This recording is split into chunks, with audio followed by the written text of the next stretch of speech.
이 힘들고 어려운 세태 속에서도 오직 주님을 의지하며 갑니다. 그러나 지치고 피곤한 영혼들, 때로는 또 육신을 따라서 죄악 가운데 살았던 우리의 하나님 부끄럽고 연약한 모습을 오늘도 주님 십자가 밑에 내려놓습니다. 흘리신 보혈의 피로 깨끗게 하시고 우리를 새로운 영으로 또 새 바람을 일으켜서 성령의 바람으로 뜨겁게 강하게 일어나서 이 시대를 향한 하나님의 말씀을 선포하고 이 시대를 깨우며 이 시대의 부르심의 뜻에 합당한 자로서 쓰임받고 더 힘있게 나아가기 원합니다. 악한 사단 마귀의 괴계를 멸하시고 방해하는 역사들을 물리쳐 주시고 우리는 오직 예수 그리스도의 전능하신 우리 하나님 아버지를 의지하기에 두려움 없이 또 나아가오니 성령이 회복시켜 주시고 성령이 하나님의 그 뜻을 이루기까지 함께하여 주실 줄 믿습니다. 오늘 시온산 기도 위에 함께하는 우리 모두에게 또 더 강력한 성령의 능력으로 기도의 능력으로 생명의 능력으로 나아가게 하시고 정말 주님의 영광만 드러나기 원합니다. 부족한 종의 입술을 주장하여 주옵소서. 성령의 나타나신과 능력으로 증거하시고 싶은 주님의 뜻을 전할 수 있는 입술 되게 하시고 이 종의 연약하고 부끄러움은 감춰주시고 오직 성령의 나타나심으로 역사하여 주옵소서. 예수 그리스도 이름으로 기도하옵나이다. 아멘. 말씀 오늘은 창세기 8장입니다.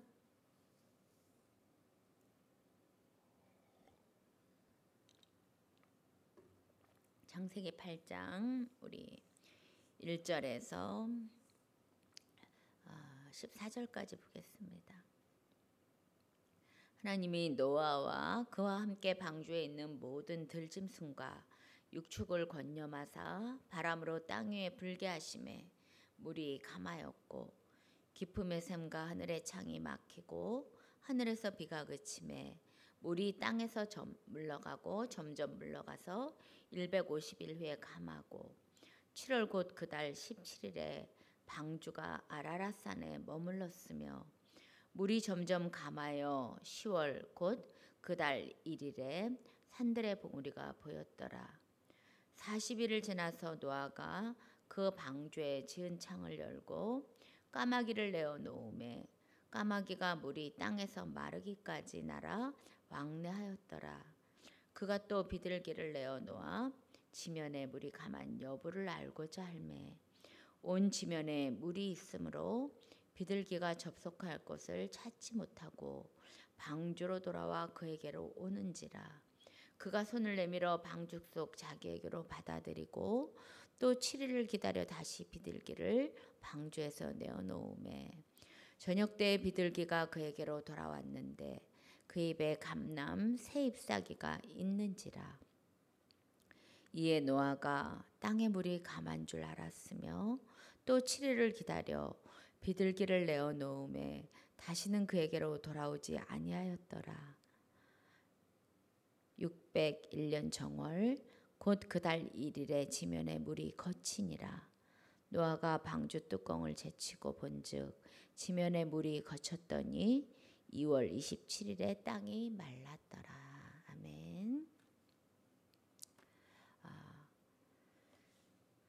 오늘 말씀 8장은 그 앞에 7장에서 노아 600세 되던 2월 17일 날 홍수가 시작됩니다. 그래서 7월 11일 7장 11절에 보면 땅의 깊은 샘들이 터지고 하늘의 창들이 다 열렸다. 이렇게. 그래서 40주야를 땅에 비가 쏟아졌다고 기록하고 있습니다. 그래서 7장 마지막 24절에 물이 150일에 땅에 창이라였더라 이렇게 말합니다. 그러니까 7장은 홍수의 사건입니다. 심판의 이야기입니다. 그렇다면 오늘 8장은 이제 홍수는 끝났어요. 근데 홍수가 끝났는데 그냥 일반 홍수가 아닙니다. 지구가 온통 물에 잠긴 퐁당 지구의 모습이 없어요. 물밖에 없어요. 그런 물에 온전히 잠긴, 높은 산까지 잠긴 상태라 비가 그쳤다고 해서 이 물이 없어지는 정도가 아닙니다. 또 그 물이 사라지기까지는 오랜 시간이 필요합니다. 그래서 8장은 이 홍수 심판으로 인한 이 물이 이제 마르기 시작하는. 그러니까 뭡니까? 7장은 심판이라면 8장은 회복입니다. 그러니까 하나님은 우리가 공의와 사랑이다 이럽니다. 하나님의 공의는 무엇입니까? 시편 89편 14절에도 보면 하나님의 공의는 보좌의 기초니라. 하나님 보좌는 공의롭다는 겁니다. 그렇기 때문에 공의의 하나님은 죄를 심판할 수밖에 없다는 거예요. 그게 공의예요. 그러나 또 그 공의로 끝나는 것이 아니라 사랑의 하나님입니다. 사랑은 그 죄를 심판하지만 반드시 또 회복시키시고 구원해 주신다는 약속이 있다는 것입니다. 하박국서에 보면 3장 2절에 하나님이 심판할 수밖에 없는 이스라엘의 죄악이 간연할 때 하박국이 그것을 봅니다. 그러면서 하나님 진노 중에라도 긍휼을 잊지 마옵소서. 하나님이 진노할 수밖에 없기 때문에 공의로 진노하십니다. 그러나 하나님의 긍휼, 사랑으로 회복할 것을 늘 약속해 주십니다. 그러니까 뭐예요? 진노도 심판도 하나님 사랑이에요. 왜? 죄를 나불어두면 그 죄악으로 다 인간이 더 악하게 멸할 수밖에 없으니까. 예레미야서에 가보면 하나님이 내가 너희들에게 원하는 건 정말 재앙이 아니다. 평안이다. 하나님은 우리 아버지께서 자기 자녀에게 재앙을 주기 원하는 아버지가 없습니까? 내가 내 아들에게 막 강하게 정말 혼내고 싶은 마음이 어디 있습니까? 그러나 혼낼 수밖에 없을 때는 정말 사랑이기 때문에 혼내잖아요. 정말 잘되고 평안하기를 원하기 때문에 혼내는 거거든요. 그래서 하나님은 이 노아의 심판도 곧 더 온전한 회복을, 새로운 회복을 위해서 하나님이 행하신 겁니다. 그래서 오늘 8장에 보면 1절에 하나님이 노아와 그와 함께 방주에 있는 모든 들짐승 육축을 건념하셨다. 건념했다는 것은요 무엇입니까? 돌아보고 생각했다는 거예요. 잊어버리지 않고 기억을 remember, 기억했다는 겁니다. 하나님은요 그 고통을 기억하십니다.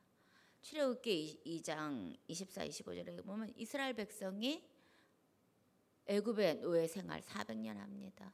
그러니까 하나님이 그들의 고통을 들으시고 아브라함과 이삭과 야곱에게 세운 언약을 기억하시며 이스라엘 자손을 그때 건념하셨다. 돌아보셨다. 이렇게 기록되어 있습니다. 그러니까 하나님이 때가 되면 하나님의 자녀들, 하나님의 백성들은 하나님이 기억하시고 돌아보신다는 겁니다. 그러니까 지금 노아의 상황이 어떻습니까? 40일간 비가 쏟아졌어요. 비는 그쳤어요. 심판은 그쳤지만 물이 온 세상을 지금 덮고 있는 겁니다. 그러니까 방주 안에 있지만 방주 밖은 온통 물의 세상이에요. 그러니까 방주 안에서 밖의 상태는 모르지만 그 방주 안에서의 생각을 해보세요. 40일 동안 막 깊은 샘에서 터지고 위에서는 쏟아지고 그냥 오는 비가 아니잖아요. 아무리 그 방주가 튼튼한 나무로 크게 졌다 하더라도 얼마나 그 경랑에 막 요동을 치겠습니까? 그죠? 끝도 없이 쏟아지는 그 비에 하나님 언제까지입니까? 오늘입니까? 내일 그칩니까? 이러면서 생활하지 않았겠어요? 40일 만에 그쳤지만 창이라다 그랬습니다. 150일 동안. 그런데 그런 생각이 들어요. 세상에 온 것들이 다 멸망당했잖아요. 사람과 짐승과 온갖 것이 다 멸했으면 그게 다 어떻게 해서 막 떠돌아다닐 거 아닙니까? 상상만 해도 그때도 집 짓고 살고 모두 살고 온갖 것 다 누리고 살던 시대에 온갖 잡다한 것들이 그 물에 다 잠겨서 그 배에 와서 뭐 온갖 퉁탕퉁탕 쾅쾅 부딪히고 막 그러지 않았겠습니까? 바깥 세상은 어찌 돌아가는지 몰라도 두려움이 있었을 겁니다. 그 방주 안은 뭐 그렇다고 상황이 좋겠습니까? 뭐 방주에 뭐 문이 있어서 창문이 있어 열어놓습니까? 어떡합니까? 통풍도 안 되죠. 그러면 뭐 어둡겠죠. 그때 뭐 전기불 켰을 리도 없고 어둡고 습하고 냄새나고 짐승도 같이 막 다 타서 거기서 먹고 싸고 온갖 것 다 생활하는 거 아닙니까? 그럼 방주 안에 생활이 어떻겠습니까? 구원은 받았지만 아마 그 방주의 삶도 정말 힘든 그런 인내 시간들이 아니었겠습니까? 하나님이 그 노아의 그 힘든 것을 노아가 거기서 하나님 찾았겠죠. 하나님도 이제 돌아보시는 것입니다. 그러면서 우리 하나님이 그러면 하나님의 백성들을 늘 말씀에 약속하신 대로 돌아봅니다. 그러면 우리는 또 예수 그리스도를 통해서 약속의 자녀가 된 겁니다. 네. 그러면 우리의 신음소리에도 응답하신댔어요. 우리의 고통은 외면하시겠습니까? 아닙니다. 하나님의 약속이기 때문에 예수 그리스도를 통해서 우리의 기도의 소리도 듣고 계십니다. 우리의 고통과 아픔도 듣고 계시는 하나님이라는 겁니다. 네. 그것이 위로 아닙니까? 오늘 그 하나님이 듣고만 계십니까? 어떻게 하십니까? 바람으로 땅 위에 불게 하심에 물이 감하였고, 바람으로 이제 그 물을 빼셔야 되잖아요. 그러니까 하나님이 바람으로 이럽니다. 바람으로 물을 움직이는 거가 출애굽기 14장에 보면 그 애굽에서 탈출했을 때 모세가 홍해강을 건널 때 그저 뒤에는 바로의 군대가 쫓아오고 앞에는 홍해강이 가로막혀 있을 때 그 지팡이를 내밀잖아요. 그럴 때 하나님이 홍해 바다를 가르실 때 어떻게 하냐면요, 큰 동풍 바람이 불어와서 바닷물을 막 물러가게 갈라서 그들이 지나갈 땅은 마르게 하고 옆으로 물이 벽을 이루도록 그렇게 하셨다고 합니다. 그러니까 하나님이 바람으로, 그러니까 지금 여기도 바람으로 이걸 아마 땅 속으로에서 솟아나온 물들은 땅으로 막 들어가겠죠. 그리고 또 바람을 통해서 하나님이 증발시키시고 밀어내시고, 하나님이 하는 겁니다. 여러분, 이 세상이 노아 때와 똑같다고 그랬어요. 노아의 심판은 오늘 마지막 때 심판에 어떻게 보면 그림입니다. 인자의 임함도 노아의 때와 같습니다. 노아의 같이 제가 단영하면 이 땅도 주님이 오신다고 약속하신 거죠. 그러면 노아의 이 역사들도 세상의 물들이 이 바깥에 모든 심판의 물들이잖아요.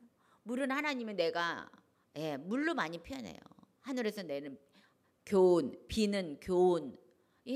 그래서 물은 사상, 이념, 교육. 그러면 세상 물들도 온통 더러운 물 속에서, 그러면 뭐예요? 우리도 이 세상 물, 바다, 사상, 이념 속에서 이 방주의 구원선에 지금 타고 있는 거나 사실 마찬가지예요. 마지막 때는 더합니다.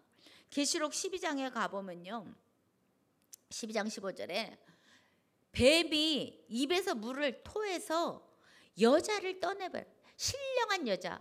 이 시대에 정말 여자가 누구예요? 여자는 교회도 나타납니다. 여자를 비유하잖아. 여자의 후손, 예수 그리스도의 후손.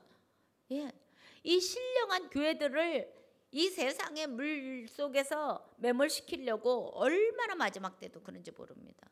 지금 얼마나 세상에 온갖 더러운 사상과 이념이 막 동성애요, 뭐 음란하고 부패되고 하나님의 교회를 죽이려고 성경을 정말 없애려고 그들이 얼마나 다른 막 과학을 들이대고 정말 의학을 들이대고 지금 뭐 백신 뭐 이런 것들도 다 얼마나 지금 우리에게 쓰나미 같이 몰려오고 있습니까? 이런 세상 물들이. 그러니까 마지막 때 용의 입에서 막 토해내는 물들을. 근데 하나님이 어떻게 하시냐면요, 거기도 땅이 여자를 도와서 용이 토한 물을 다 삼키더라. 땅이 삼켜. 그러니까 하나님 안에 있는 자들이 먹는, 막 걔네들은 우리를 쓸어버리려고 하지만 단단하게 서 있으면요 땅이 삼킨대. 육체에 있는 사람들이 좋다고 그 이념 사상 다 받아. 지금 그렇잖아요. 세상 육체에서 먹고 마시고 흥청거리고 뭐 동성애 좋다고 아이고 차별금지법, 평등법 지금 얼마나 저들이 우리들을 죽이려고 하지만 결국 지네들이 다 타락하는 길로 가는 겁니다. 자기 죽는 길입니다. 사실은 예수 믿는 사람들은 세상에 와서 핍박이 오고 힘들 수는 있겠지만 죽지 않습니다. 보호받습니다. 지금 여기서도 그 심판의 물속에서 그 구원서는 그렇게 지탱하고 있는 것입니다. 그러면 이 바람이 뭐야? 오늘날에는 성령의 바람입니다. 성령의 바람이 이러한 것들을 밀어내는 것입니다. 그래서 하나님이 노아의 심판의 물이 감하도록 바람을 일으키십니다. 기품의 샘 하늘의 창이 막히고 비가 그치고 땅에서 물이 150일 후에 감하고 이렇게 나옵니다. 3절에. 그러면서 4절에 7월 1일 17일에 방주가 아라랏산에 머물러. 정확합니다. 2월 17일 날 홍수가 시작됐거든요. 그러면 7월 17일이면 딱 5달이잖아요. 5개월. 그때는 30일이 한 달이었다고 기준합니다. 보통. 그러면 3, 5, 15 딱 5달. 날짜도 정확해요. 150일 동안에 그 150일 안에는 40일 비 온 것도 포함돼요.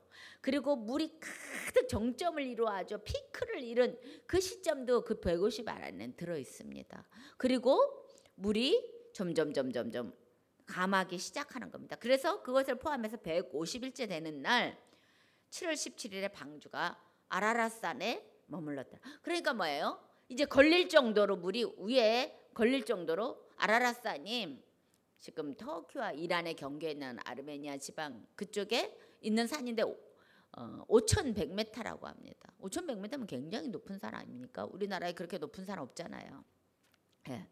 거기가 높으니까 거기 어디에 뭐 꼭대기 아니라도 어디 턱에 탁 걸린 겁니다. 그러니까 물이 그러니까 사실 걸리기 전까지는 막 바람에 의해서 얼마나 요동쳤을까 생각해 보세요. 바람이 물을 말릴 때 바람 물결이 얼마나 흔들렸겠어요. 얼마나 그 안에서 힘들었겠어요. 마지막 막바지가 제일 사실 힘들어요.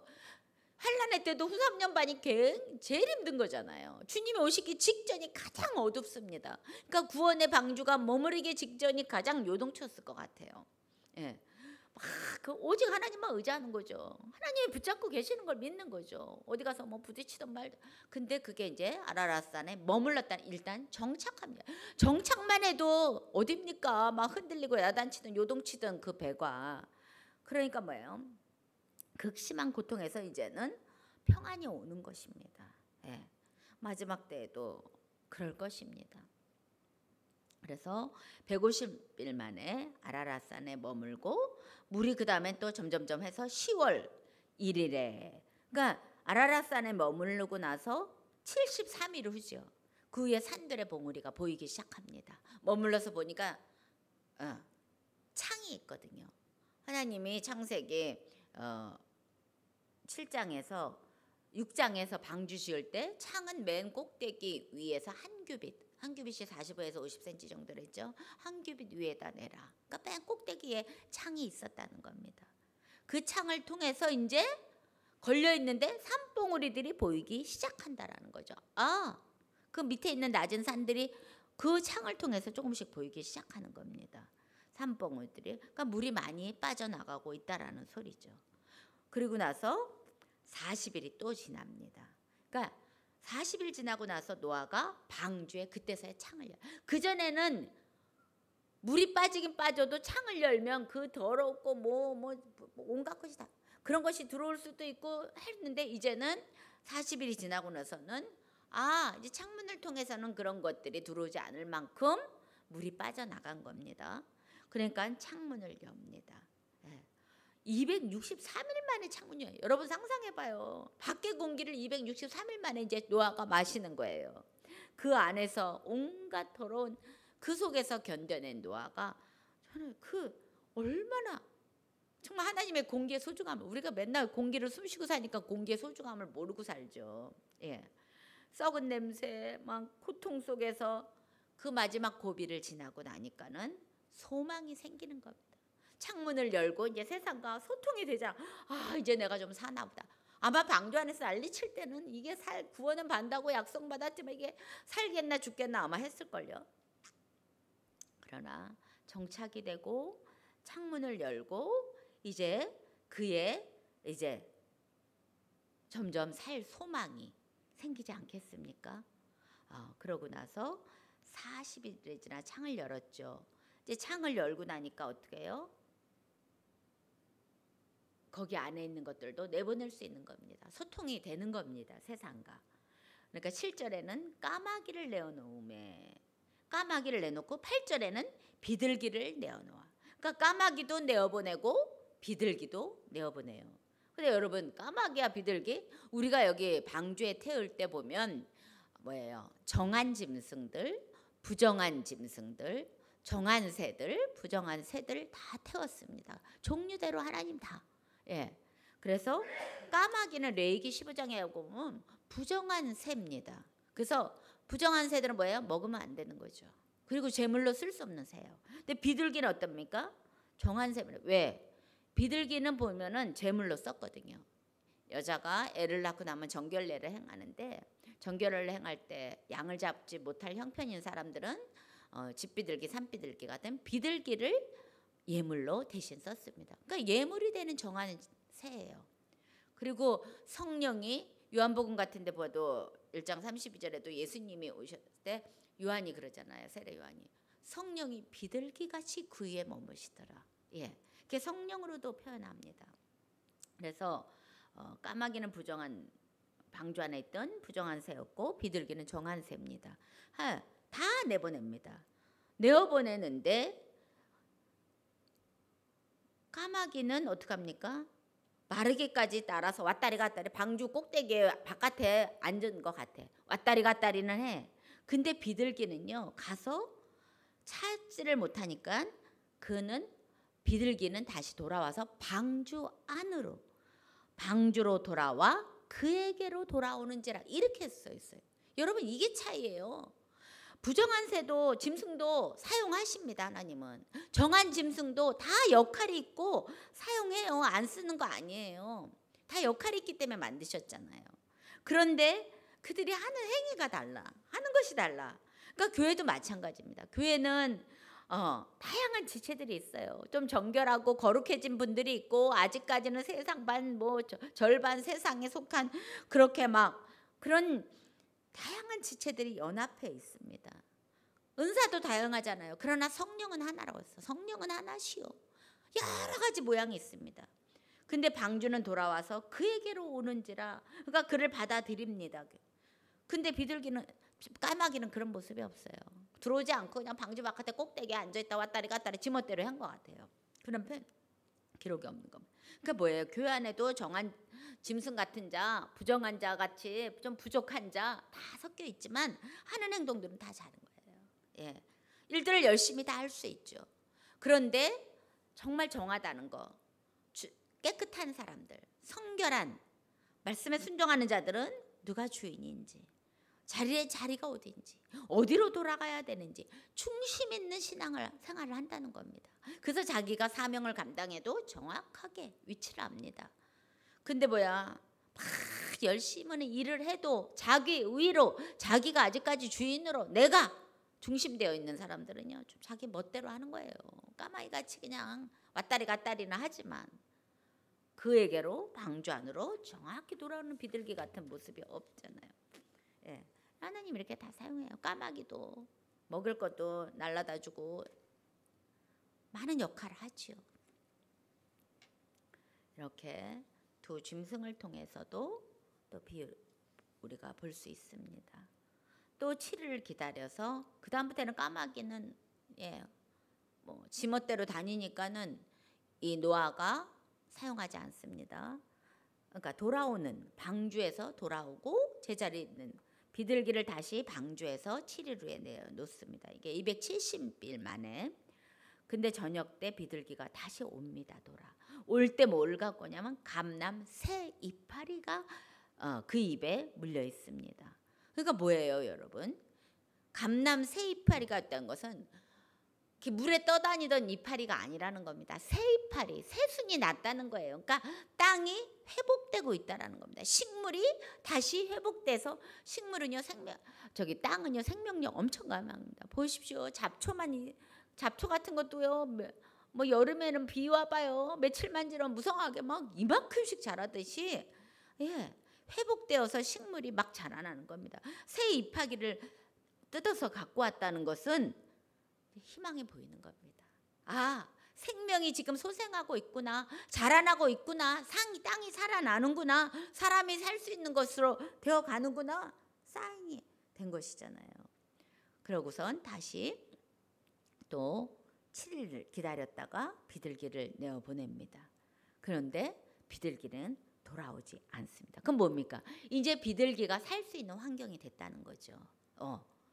그러니까는 다 이렇게 점검을 하면서 그런 우리의 신앙도 하나하나 그때 우리가 여기까지 할 수 있는 것들을 점검하면서 이렇게 하나하나 나아가잖아요. 그렇듯이 이 방주를 이제 심판이 끝나고 새로운 세계가 다시 하나하나 하나님 회복시키고 준비시키는 겁니다.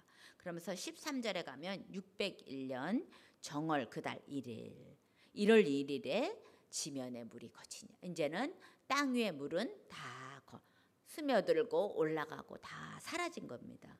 그래서 1월 1일에 313일이에요. 그때 물이 거칩니다. 그러니까 그때 물이 거치니까 노아가 이제는 어떻게 해요? 뚜껑을 제치고 봅니다. 지면에 물이 거쳤더라. 뚜껑을 열었다. 그게 뭐겠습니까? 노아의 방주를 만들 때 창문을 내고 옆으로는 문을 내라 그랬거든. 그 문일 것입니다. 그 문이 심판 때 홍수가 쏟아질 때 직전 7일 전에 들어갈 때는 다 들어가요. 노아의 가족과 뭐 짐승의 종류대로 다 들어갈 때 7장 16절에 보면 다 들어가고 나서 하나님이 그에게 명하신 대로 들어가매 여호와께서 그를 닫아 넣으시라. 그러니까 닫으실 때는요 들어가게 하시고 하나님이 다 닫으신 겁니다. 구원산에 들어갈 거 다 들어. 그게 뭐예요? 근데 나올 때는 노아가 안에서 탁 밀어제치고 나오는 겁니다. 이게 뭡니까? 하나님 사실 이게 심판이잖아요. 심판의 초세 심판이라고 합니다. 처음 심판하신 거예요. 이게 구원의 그림이라고 제가 그랬잖아요. 그러니까 우리가 하나님이 이 구원받는 이것은 이끌어서 하나님이 집어넣는 겁니다. 그리고 뚜껑을 닫아. 그 하나님의 주권이에요. 하나님의 택하심이에요. 하나님의 부르심이 이끌리심입니다. 그 하나님이 하시고 그 다음은 어떻게 됩니까? 그 다음에는 사람이 열고 움직여야 돼요. 그래서 계시록 3장에도 20절에 가면 내가 두드러니 네가 문을 열면 내가 들어와 너와 더불어 먹고 마시겠다. 하나님이 이끌어서 닫아서 딱 했어요. 근데 그 다음에도 맨날 하늘에서 감 떨어지기만 아니요. 이제는 때가 때고 하나님의 구원의 역사가 이루어서 새로운 일들을 시작하고 할 때는 내가 뚜껑을 열고 나아가야 합니다. 피난처에서 나오잖아요. 그러면서 너와 함께하는 것들을 다 이끌어내라. 리더는 이끌어 가야 됩니다. 언제까지 하나님이 하셔야죠. 저는 못합니다가 아닙니다. 이제 살리셨습니다. 이제는 이끌고 나와야 되는 것입니다. 그래서 노아가 아들과 아내와 그 자부와 함께 나왔고 그랬습니다. 그래서 살아남은 자들이 나옵니다. 종류대로 다 하나님 다 보존하셨어요. 하나님이 지으신 창조물들을 다 종류대로 보존하십니다. 그러면서 우리의 이런 그림이 이 마지막 때도 아마 똑같은 그런 모습입니다. 그래서 방주에서 나와서 그가 하는 일이 무슨 일이었습니까? 단을 쌓고 정결한 짐승 중에 모든 정결한 새 중에 취하여 번제로 단을 드렸다. 그러니까 정결한 짐승은 한 쌍씩이 아니었잖아요. 들어갈 때 7쌍. 부정한 것은 한 쌍씩 들어갔는데 부정한. 그러니까 그게 뭐예요? 제물로 쓰시기 위하여. 그리고 이 홍수 이후에는 모든 것이 다 새로운 세상으로 바뀝니다. 특성도 먹는 식물도 어떤 기후도 많이 이제는 온난했던 그 기후가 깨져버립니다. 하늘의 창들이 이 비로 인해서, 그리고 지형도 많이 지질학자들이 보면 홍수 이후에 엄청난 지각 변동이 있었다고 합니다. 그러니까 산꼭대기 위에도 뭐 막 바닷가에 있던 것들의 화석이 발견되고 여러 가지 홍수의 화석들과 역사들이 세계 곳곳, 왜 세계 전체에 다 있었던, 이거는 일부 지역이 아니기 때문에 다 그런 흔적이 남아 있습니다.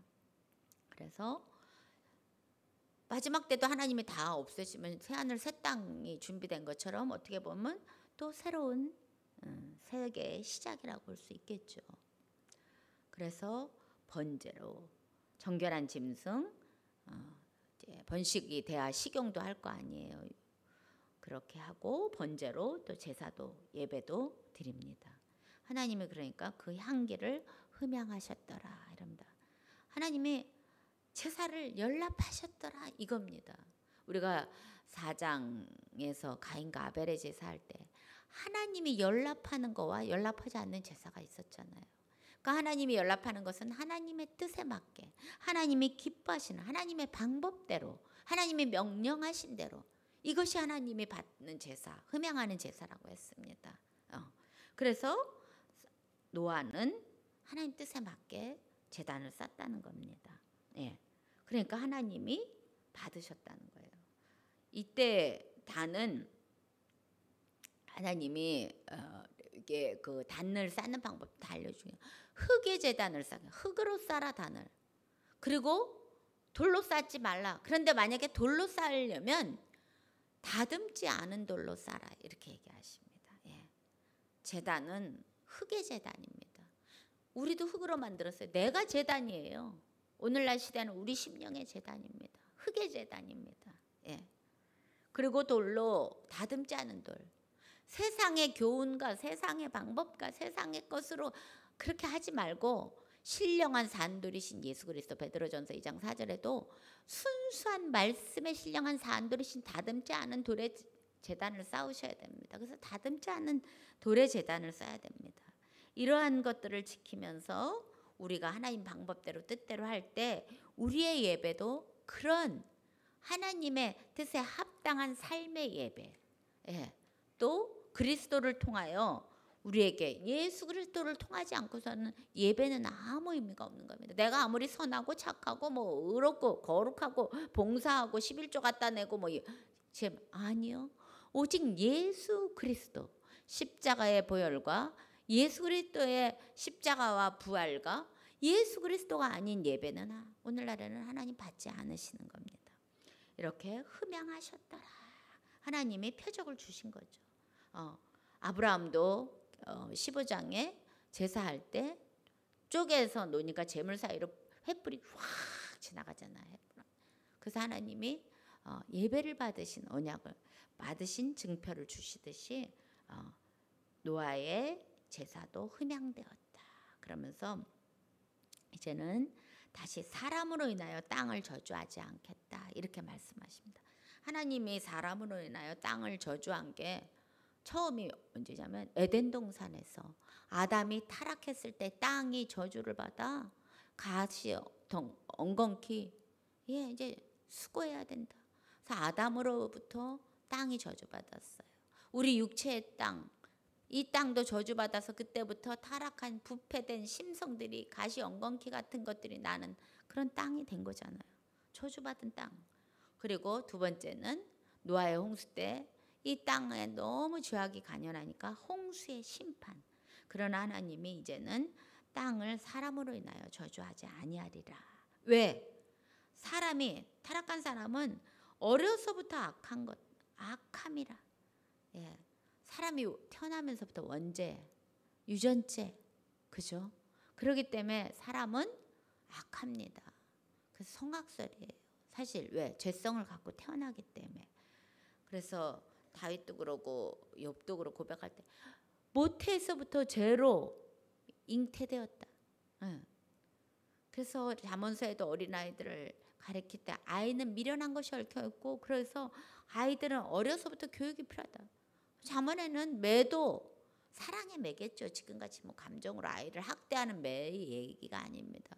정말 아이의 사랑으로 아이의 교육을 위해서는 필요한 그런 매도 있어요. 사실은 우리 때는 엄하게 또 매도 맞고 자라고 그런 것이 당연한 시대였는데, 지금은 내 자녀라도 함부로 매를 들거나 뭐 막 강하게 다루었다가는 고발 들어가서 이제 부모가 애 뺏기는 시대가 됐습니다. 그러니까 부모가 정말 잘못된 교육은 그렇게 하면 안 되지. 그런 조치를 받아야겠지만, 정말 사랑으로 내 자식을 만들기 위해서 한 행위에 대해서도 지금은 제대로 교육할 수 없는 정말 이런 세대가 사실은 되었습니다. 그러나 사람은 악합니다. 성경에도 엄히 다스릴 때는 다스리라고 사랑으로 하지만 교육하십니다. 그러나 이제 하나님께서는 악인은 멸합니다. 그러나 하나님이 이렇게 멸하지 않으니까 예수 그리스도로 인하여 이제는 구원의 은총을 주신 것이잖아요. 그래서 하나님이 세상을 이처럼 사랑하사 독생자를 주셨으니 이는 저를 믿는 자마다 멸망하지 않고, 이제는 멸망하지 않고 영생을 얻게 하려 하시죠. 이게 얼마나 놀라운 은혜입니까? 그래서 우리는 그런 은혜를 받고 사는 것입니다. 그러나 22장 마지막 절에는 땅이 있을 동안에는 심음과 거둠과 추위와 더위와 여름과 겨울과 낮과 밤이 시작. 지금 이런 365일의 이런 규칙 속에서 정확하게 돌아가는 계절과 이런 것들 홍수 이후에 뚜렷해졌다고 합니다. 홍수 이전에는 온난화로 지구가 그렇게 춥고 그렇지 않았다고 하는데, 모든 계절과 모든 지형이 악화되고 이런 것들이 계속 이 땅에는 이제 이런 삶이 지속돼 쉬지 아니하리라. 근데 끝까지 쉬지 않는 거 아닙니다. 성경의 마지막은 끝이 있습니다. 시작이요, 마지막. 시작과 끝이 있습니다. 그래서 베드로후서 3장에 가보면 10절에 주의 날이 도적같이 오리니 그날에 하늘이 큰 소리로 떠나가고 체질이 뜨거운 불에 풀어지고 땅과 그 중에 있는 모든 일들이 드러나리라. 하나님의 날이 임하기를 사모하라. 그러니까 마지막 이 땅이 정말 풀어지고 떠나가는 이걸 사모하래요. 왜? 그의 약속하신 바 새하늘과 새 땅을 바라보느라. 영원한 이제 그때는 말세 마지막의 심판은 이제 하나님이 천년을 하루같이 하루를 천년같이 한 사람이라도 더 구원하시기에 기다리고 계시지만, 결국은 이 땅의 죄악이 간연하면 심판할 수밖에 없는 새하늘 새 땅, 이제 영원한 세계로 들어가는 그런 마지막 우리에게 심판이 남아 있다는 것입니다. 여러분, 노아의 홍수가 지금으로부터 4,500년 전이죠. 사람 아담 시작부터 1,500년경에 일어난 거기 때문에 4,500년 전에 노아의 홍수입니다. 4,500년 전의 사건이 아닙니다. 노아의 홍수는. 이것은 우리에게도 있을 마지막 종말의 그림입니다. 그래서 노아의 때와 같이 지금도 악합니다. 그럴 때 노아가 주님의 명령을 받고 준행하고 아마 외친 것 같이 우리도 주의 날을 준비하고 또 많은 자들이 구원받을 수 있도록 많은 자들에게 또 복음을 전하고 외치고, 또 이 마지막 때 사랑이 말라가는 때 더 코로나로 인해서 얼마나 고통받는 자가 많습니까? 요즘 막 자살하는 사람이 많이 나타납니다. 견디지 못해서. 우리는 이러할 대로 더 사랑으로 더 힘든 자가 없는가를 돌아볼 수 있는 그런 정말 사랑의 마음이 더 필요한 때입니다. 또 다음 주는 추석이잖아요.